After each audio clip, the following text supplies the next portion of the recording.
বরিশালের বানারীপাড়ায় দেশীয় প্রজাতির মাছ ধ্বংসকারী অবৈধ বেহুন্দি ও চায়না দুয়ারি জাল জব্দ করেছে মৎস্য দপ্তর।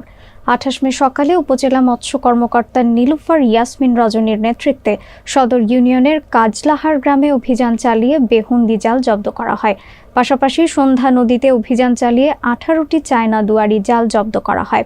বিস্তারিত দেখুন জাকির হোসেনের তথ্যচিত্রে।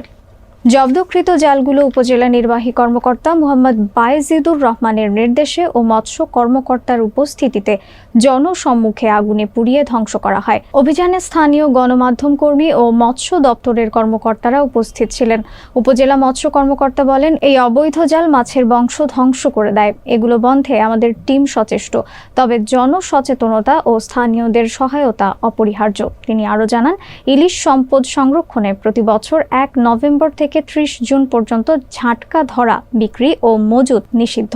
নিয়মিত অভিযান ও সচেতনতামূলক কার্যক্রমের মাধ্যমে দেশীয় প্রজাতির মাছ রক্ষা করা হচ্ছে। স্থানীয় সুশীল সমাজ এই উদ্যোগকে সাধুবাদ জানিয়েছেন।